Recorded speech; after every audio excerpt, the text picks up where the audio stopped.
அனைவருக்கும் நமஸ்காரம். ஸ்ரீ மகா பெரியவா சரணம். இன்றைய தினம் நாம் பார்க்கக்கூடிய கோவில் பூந்தமல்லி, அதாவது சென்னையில் இருக்கக்கூடிய பூந்தமல்லியில் இருக்கக்கூடிய வைத்தீஸ்வரன் கோவிலை பற்றி தான் பார்க்க போகிறோம்.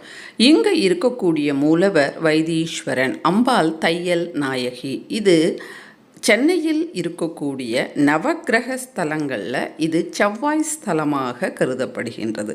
செவ்வாய் பகவான் இங்கு இருக்கக்கூடிய ஈஸ்வரரை வழிபட்டதாக நமக்கு தல வரலாறு கூறுகின்றது.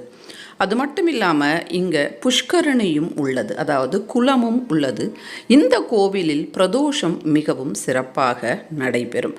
இங்கு அதாவது பனை மரம், செவ்வாய் பகவான் அப்படின்னு நாம் எடுத்துட்டோம் அப்படின்னா அவருக்கு உரிய மரம் பனை மரம்.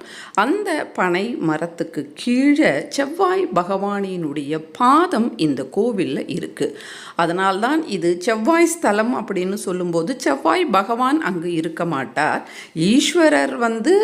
ஈஸ்வரரை செவ்வாய் பகவான் வழிபட்ட ஸ்தலம் பனை மரத்துக்கு கீழே செவ்வாய் பகவானினுடைய திருப்பாதங்கள் அங்கு பதிக்கப்பட்டிருக்கும். செவ்வாய் கிரகத்தினால உங்களுக்கு பிரச்சனைகள் ஏற்படும் போது இந்த கோவிலுக்கு சென்று வழிபாடு செய்துவிட்டு வரலாம்.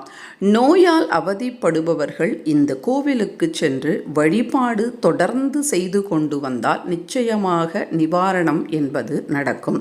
செவ்வாய் என்பவர் பூமிகாரகனாகவும் கருதப்படுகின்றது. அதனால் நிலம் சம்பந்தப்பட்ட பிரச்சனையில் இருக்கக்கூடியவர்களும் இந்த கோவிலுக்கு செல்லலாம். ரியல் எஸ்டேட் வியாபாரம் செய்கின்றவர்களும் தொடர்ந்து இந்த கோவிலுக்கு சென்று வரலாம்.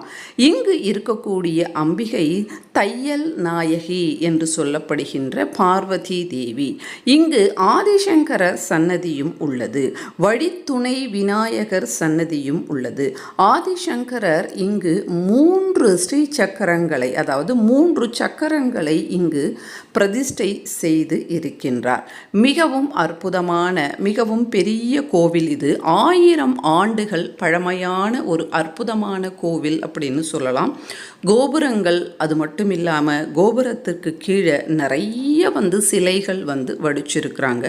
இங்கு இருக்கக்கூடிய ஈஸ்வரரை நாம் தொடர்ந்து செவ்வாய்க்கிழமைகளில் வழிபாடு செய்து வரும்போது நிச்சயமாக நம்முடைய வாழ்க்கையில் நிம்மதி என்பது ஏற்படும்.